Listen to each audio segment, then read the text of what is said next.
पूरी दुनिया की सेना लड़ती है हथियारों से, भारतीय सेना लड़ती है अपनी बहादुरी से। हथियार के नाम पर दिए कौन चीज है यहाँ पर? 1970 का जहाज दिया गया है MiG 21। हम कहते हैं कोई 1970 का मोटरसाइकिल चला के दिखाए। बिहार का दूगो रहेगा, एगो पैर पकड़ेगा, पैर छान ले रहेगा, पैर एगो हाथ लेगा, चल ले चलेगा। सबसे बड़ी खबर हमारे ऊपर देखिए, हमारे चैनल की सबसे प्रिय 20 कन्या से सुनिए क्या दिक्कत है यहाँ पर। आज हमारे पास क्या है? परमाणु बम। और ये बहुत जरूरी था परमाणु बम। क्यों जरूरी था समझिए। 1962 में जब चाइना ने हमला किया था तो इस चोट्टे हरामी ने क्या कहा था कि हम 50 साल बाद फिर हमला करने आएंगे।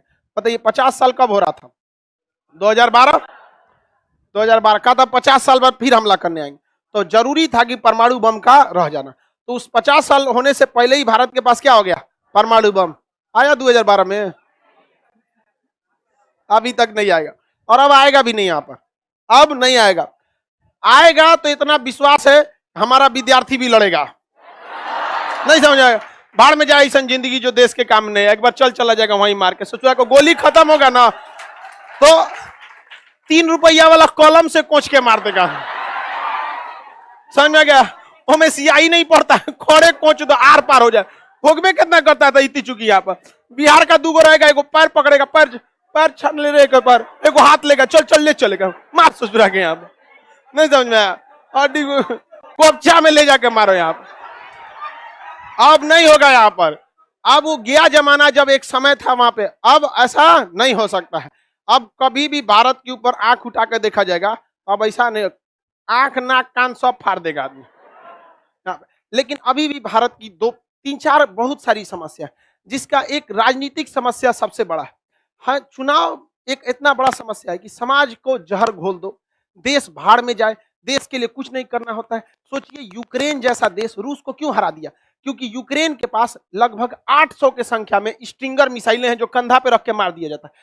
रूस की वायुसेना का सरदर्द बना हुआ है और अपनी भारतीय थल सेना पिछले 15 साल से स्टिंगर मिसाइल मांग रही है, तो भारत सरकार ने उसको 40 को दिया है। सोच सकते हैं इतना बड़ा देश में कितना दिया? अभी 40। 10 साल से मांग रहा था, 40 को दिया है।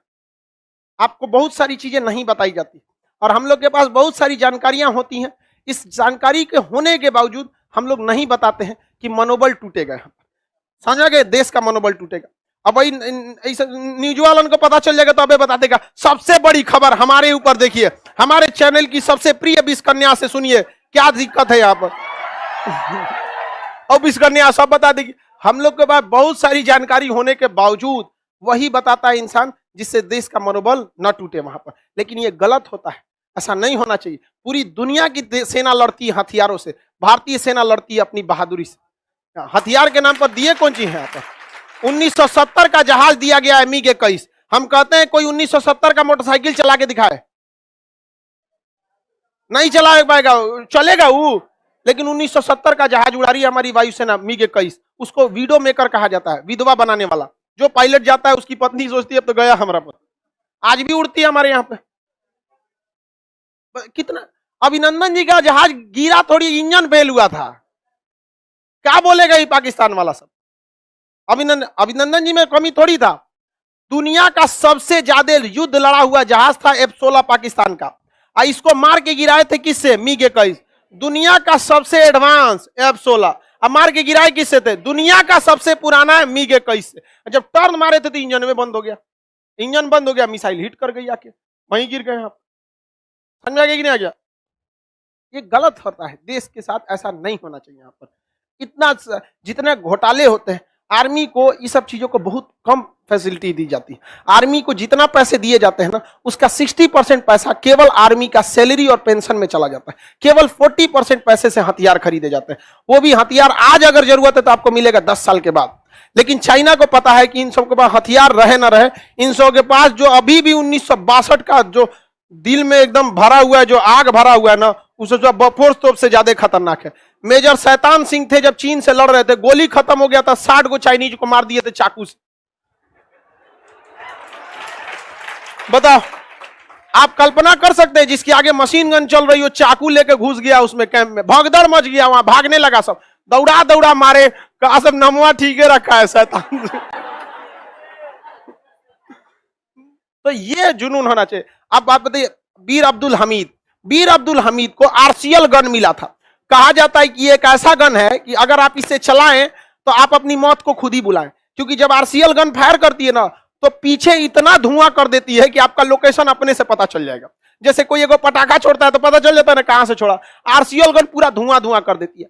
और अमेरिका ने पाकिस्तान को दुनिया का सबसे बेहतरीन टैंक दिया था, पैटर्न टैंक, जिसे अमेरिका ने खुद कहा था कि इसे कोई नहीं मार सकता है। अब वीर अब्दुल हमीद ने पाकिस्तान के तीनों टैंक को उड़ा दिया। किस गन से? आरसीएल गन से, लेकिन वो हिम्मत के बदौलत पे। लेकिन आखिरी जो चौथा टैंक था पाकिस्तान का एकदम सामने था और वीर अब्दुल हमीद का आरसीएल गन एकदम सामने था। दोनों ने एक साथ फायर किया तो इधर से टैंक उड़ा, इधर से वीर अब्दुल हमीद का चिथड़ा उड़ गया, लाश बटोरा गया था ऐसे वीर बहादुर का। तो हमारी सेना अपनी बहादुरी पे लड़ती है, लेकिन ऐसा ये नहीं कि आप उनको जान मरने के लिए थोप दीजिए। उनका भी अपना परिवार होता है, उनके भी बाल बच्चे होते हैं, आप उसका भी कर्तव्य बनता है, आप उनको कम से कम लड़ने के लिए साहस तो, हथियार तो दीजिए। कितना अजीब बात है कि आज हम लोग खरीद रहे हैं AK-203 राइफल, आज खरीद रहे हैं लोग, अभी भी एक को बन के नहीं आया, अभी 2023 से आना चालू होगा। ये सब उनको रहना चाहिए। और नियम भी आर्मी का ऐसा है, कुछ बोल नहीं सकते, बोलेंगे तो टर्मिनेट हो जाएंगे। और हम लोग क्या है कि भाई उतना ही बता सकते हैं कि जितना देश का मनोबल ना टूटे, क्योंकि हम लोग तो न्यूज चैनल के बीच कन्या है नहीं कि अपने चैनल के लिए कुछ भी कर सकते हो। यहाँ पे जो जरूरी है वही हो सकता है। यहाँ पे ब्रह्मोस मारा गया था, गवर्नमेंट बोलती तो फंस जाती कि नहीं फंस जाती। और लेकिन भारत की सेना का मनोबल लगता है गलती से हो गया। हम कह रहे हैं सोचो, हम बताते हैं मेन रीजन क्या है। सुनिए आप, हमरा पे नियम लगेगा, पाकिस्तानी हमरा बोलेगा, उन सब को तो अपने भड़कल लाता है हमरा पे, कहता है कैसा आदमी है यार ये कुछ बोल देता है यार, गरियाते नहीं है लेकिन बाकी कूल काम कर देते। नहीं समझ आया? शुरुआत से ही हमको फौज में जाना था, नहीं जा पाए तो कहीं ना कहीं गुस्सा निकलेगा कि नहीं लेंगे।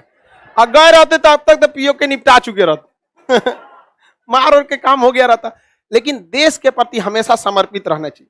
और आज काफी शर्म की बात है कि हमारे देश के आईआईटी बड़े बड़े जगहों से निकलकर इंजीनियर अमेरिका, फ्रांस, जर्मनी चले जाते हैं।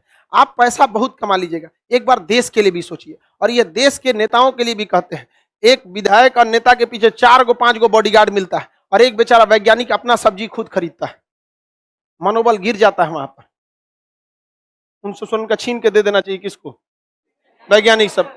जब जाएगा सड़क पे दिखेगा, अरे भाई कोई कौन जा रहा है, इसरो का साइंटिस्ट है, बढ़िया बत्ती वाला गाड़ी लगा रहेगा सड़क, तब लगेगा कि नहीं हाँ देश के लिए कर रहा है तो देश भी इनके लिए कर रहा है। म्यूचुअल रिलेशन होना चाहिए। सब अमेरिका छोड़ आ जाएगा सब वहां पे, कहेगा से क्या फायदा हुआ रह के, जोमेटो पे बर्गर खाने से अच्छा यहाँ घूमो ना अपने गली में एकदम बढ़िया से। यहाँ पर तो व्यवस्था भी रहना चाहिए बेहतरीन ढंग से यहाँ पर। इस वजह से, वरना हमारे पास किसी चीज की कमी है, सुनीता विलियम से लेके जितना भी भारत की ओरिजिन के रहते हैं यहाँ पर, तो ये सब का भी जरूरत है। शिक्षा को कभी इन लोगों ने बढ़ाया नहीं, और आज भी देखिएगा सरकारी शिक्षा के बदौलत गड़बड़ हो जाएगा। क्या करिएगा, बिहार में सरकारी शिक्षकों की बात बताए, उनको 1 रैंक 1 पेंशन नहीं मिलता। समान काम का समान वेतन मिलना चाहिए ना, तो उसमें टीचरों को 2 कैटेगरी कर दिया। गलत बात है कि नहीं यहाँ पर? अरे कम से कम टीचर पढ़ाई पे ध्यान देगा कि अपनी सैलरी पे ध्यान देगा? उसको सैलरी दीजिए, बढ़िया ट्रेनिंग दीजिए उसको। क्या चीज है, अब सैलरियों के लिए लड़ने के लिए दे दिया होगा, लाठी खाएगा, उसको लाठियों पीट देता है। नहीं समझ आया? ये सब की भी बहुत सारी कमी है। खैर कोई बात नहीं, जितना है उतने में ही अपनी को आगे बढ़ता रहा। समझ में आ गया कि नहीं आप लोग को? कितना कितना देश के लिए किया गया है। आप इस देश का सबसे बड़ा खुशनसीबी थी जब राष्ट्रपति के पद पर APJ अब्दुल कलाम बैठे थे और प्रधानमंत्री के पद पर अटल बिहारी वाजपेयी बैठे। इन दोनों का कोई नहीं था। आप अगर ध्यान दीजिएगा, इन दोनों का देश के सिवा कोई नहीं था, और इन लोगों ने अपना सब कुछ देश को देके चले गए।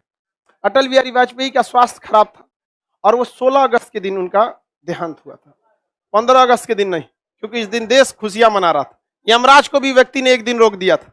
आज हमारा देश आजादी की खुशियां मना रहा है। आज अगर हमको लेके चले जाओगे तो रंग में भंग पड़ जाएगा। यमराज भी हो तो एक दिन इंतजार करके रखो।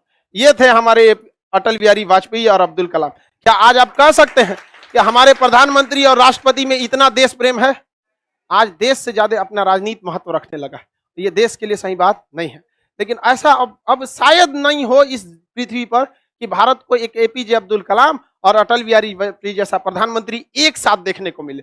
इस समय पूरी दुनिया दहल जाती थी कि दोनों की जो जोड़ी है ना तबाह कर देगी किसी को, और कोई नहीं झुका था उस समय। आज भले हम लोग जो उतराते हैं, चाइना डरता है कि इन्हीं दोनों की देन है यहाँ पर। अब तो राजनीति, जाति, धर्म, मजहब उल्टा सीधा बयानबाजी यही हावी हो चुका है। इसको निकलने की जरूरत है। समझ में आ गया कि नहीं आ गया? आज अब आगे का क्लास कल करते हैं।